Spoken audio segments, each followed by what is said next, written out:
দে দে পাল তুলে দে, মাঝি হেলা করিস না। দে দে পাল তুলে দে, মাঝি হেলা করিস না।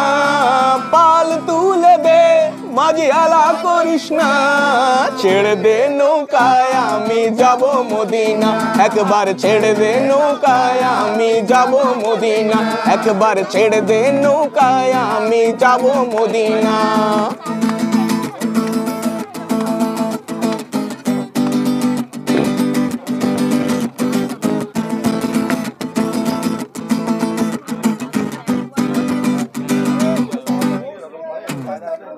দুনিয়ায় নবী এলো মা আমিনার ঘরে, হাসিলে হাজার মানি, কাঁদিলে মুক্তা ঝরে। দুনিয়ায় নবী এলো মা আমিনার ঘরে, হাসিলে হাজার মানি, কাঁদিলে মুক্তা ঝরে। ও দয়াল মুর্শিদ যার সখা তার কিসের ভাবনা, মুর্শিদ যার সখা তার কিসের ভাবনা। আমার হৃদয়ে মাঝে কাওয়া নয়নে মদিনা। দে দে পাল তুলে দে, মাঝি হেলা করিস না। পাল তুলে দে, মাঝি হেলা করিস না। ছেড়ে দে নৌকায় আমি যাব মদিনা, একবার ছেড়ে দে নৌকায় আমি যাব মদিনা, একবার ছেড়ে দে নৌকায় আমি যাব মদিনা।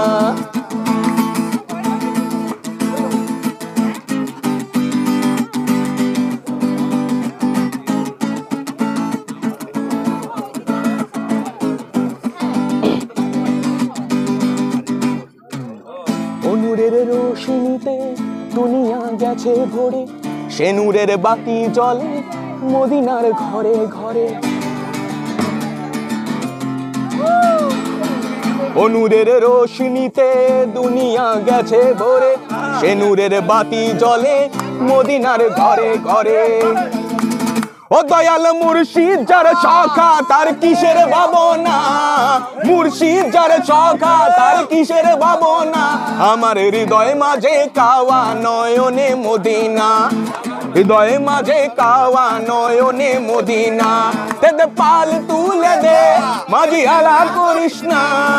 পাল তুলে দে, মাঝি হেলা করিস না। ছেড়ে দে নৌকায় আমি যাব মদিনা, একবার ছেড়ে দে নৌকায় আমি যাব মদিনা, একবার ছেড়ে দে নৌকায় আমি যাব মদিনা।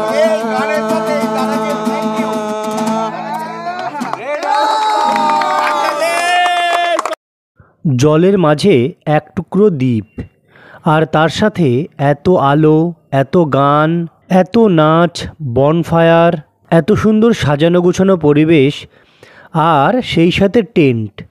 এগুলো দেখে অবশ্যই আপনারা আন্দাজ করতে পেরেছেন আজ আমি আপনাদের নিয়ে চলে এসেছি মৌসুনী আইল্যান্ডে।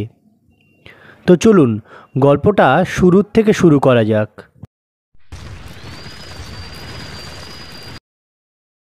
এখন সময় সকাল 7টা। আমরা চলে আসলাম শিয়ালদা স্টেশনের সাউথ ডিভিশনে।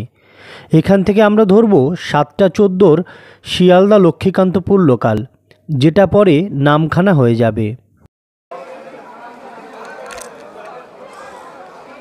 শিয়ালদা স্টেশনের সাউথ ডিভিশন থেকে একটা লম্বা জার্নির পর আমরা এসে পৌঁছালাম নামখানা স্টেশনে। আর নামখানা স্টেশনের প্ল্যাটফর্মের বাইরে বেরোবো আমরা। বাইরে বেরিয়ে এখান থেকে টোটো কিংবা অটো রিজার্ভ করব আমরা। নামখানা স্টেশনের বাইরে আমরা বেরিয়ে আসলাম।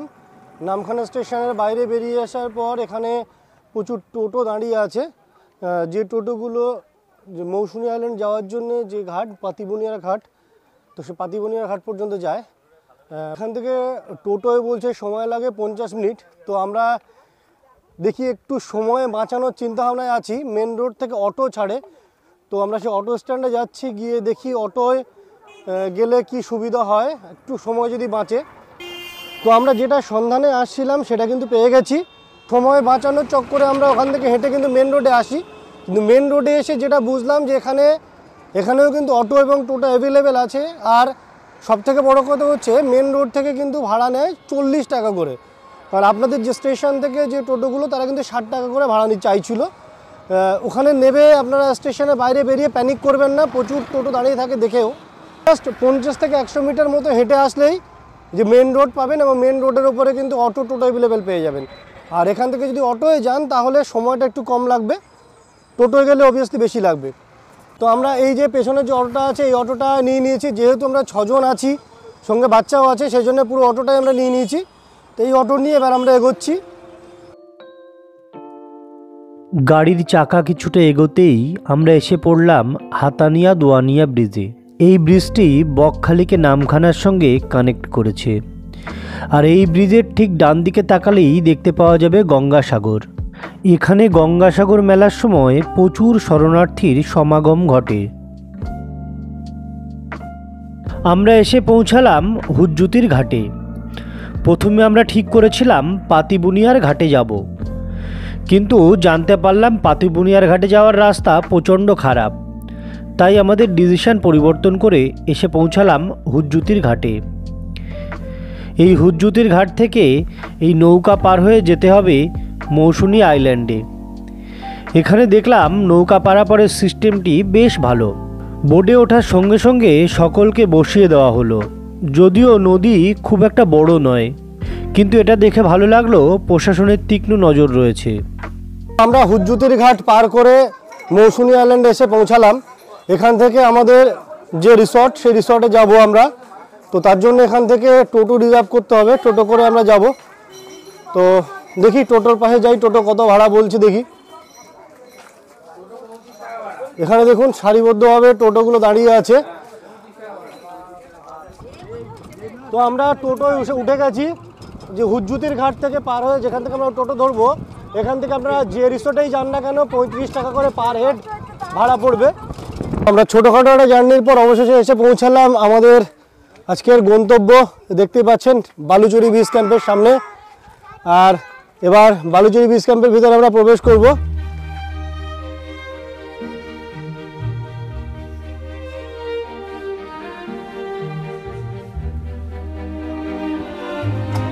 তো আমরা প্রবেশ করছি বালুচরি বেস ক্যাম্পের ভিতরে।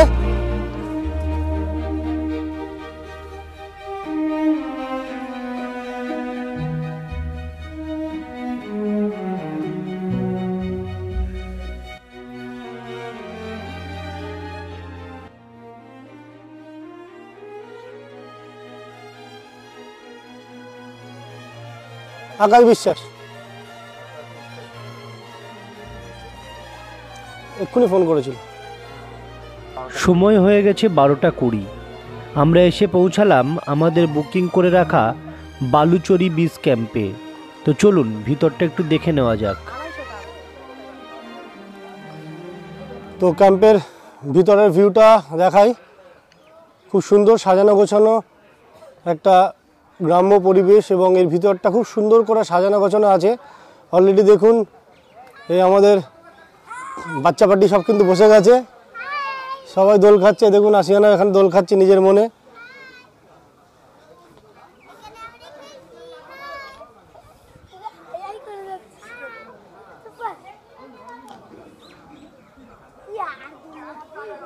ছাদা খাটানো টেবিল, এখানে খাওয়ার দাওয়ার ব্যবস্থা আছে, আর এখানে সাউন্ড সিস্টেমও আছে। মানে এখানে সন্ধ্যাবেলা এই পরিবেশ জমে যাবে। আর এদিকে টেন্টগুলো, তো টেন্টগুলো পরে আপনাদেরকে দেখাবো। আমাদের ক্যাম্পে পৌঁছে টেন্ট ফ্রেন্ট নিয়ে সুন্দর করে ছাতার নিচে বসে গেছি। আর এদিকে দেখুন বসে যাওয়ার সঙ্গে সঙ্গে আমাদের হাতে চলে আসছে welcome drink. Thank you thank you thank you. Welcome drink, সুন্দর ডাবের জল।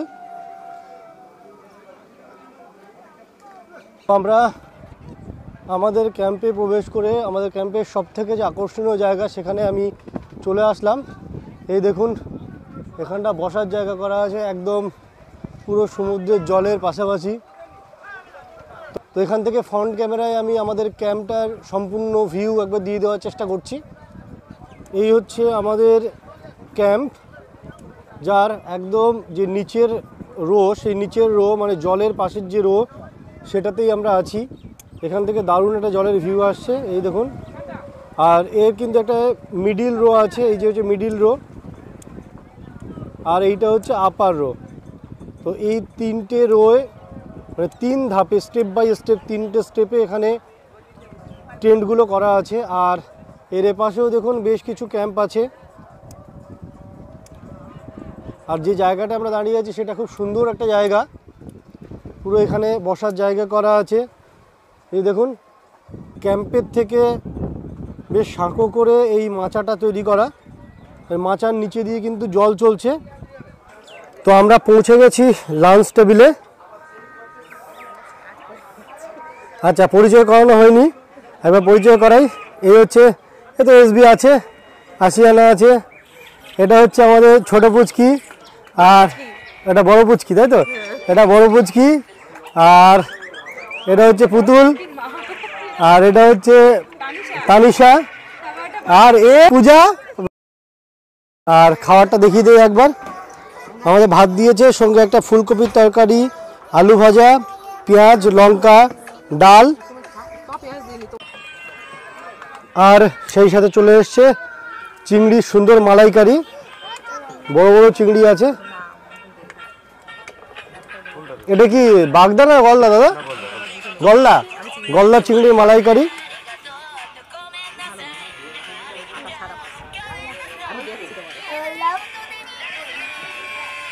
তো গলদা চিংড়ির মালাইকারি পরিবেশন হচ্ছে।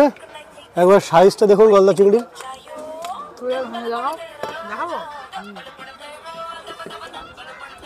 বাহ, বড় বড় সাইজের গলদা চিংড়ি।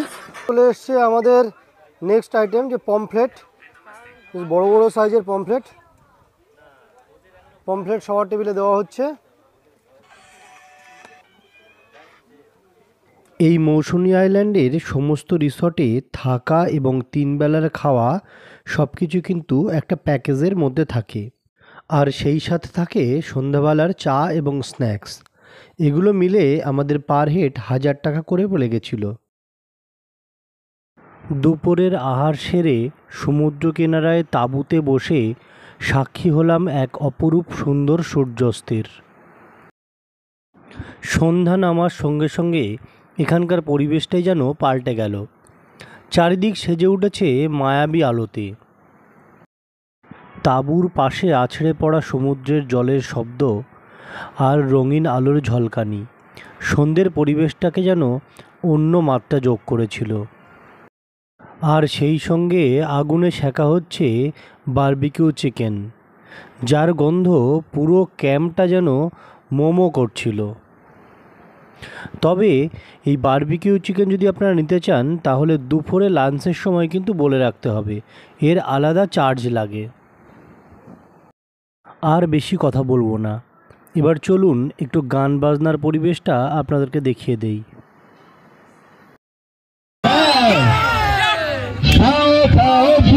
হয়ে ডুবে যাও, দেখো চোখে চোখে ঝরছে ফুল, হরুক মাথা ঝিলু। কেন তোমার বয়স হয় না 16, আমার 19। এই তো জীবন, থাকলে যেদিকে যেতে চায় প্রাণ, পেয়ারা চালাও ভরা, চিনসারি শ্যাম্পেন। বলছি যে গানটা করব, এই গানটার মিনিং খুব ডিপ, ঠিক আছে? ঠিক আছে, নাচ হবে সঙ্গে, একটু মাথা খুলে একদম।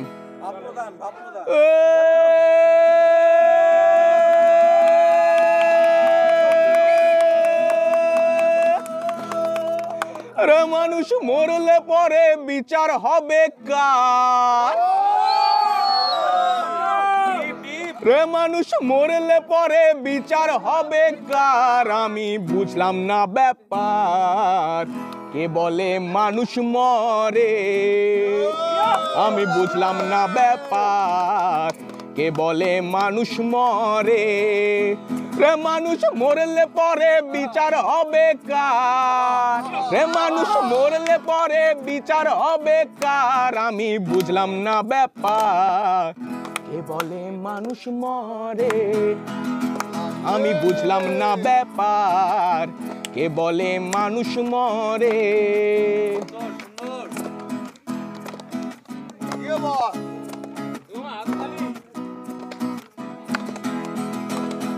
পরম থাকেন নিরাকারে, যেমন পরম থাকেন নিরাকারে, আরে খেলছেন খেলা নিরেতে, আর জীবাত্মা জীবিত থাকে পরমাত্মার জোরেতে, পরমাত্মার জোরেতে। আর আদি সত্য পরম যিনি, জীবদেহ চালাচ্ছেন তিনি।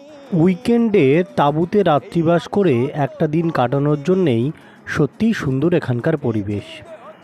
তো যাই হোক, এবার আমাদের ঘরে ফেরার পালা। তো এখানেই ভিডিওটি শেষ করছি। ভালো লাগলে চ্যানেলটি সাবস্ক্রাইব করে পাশে থাকবেন।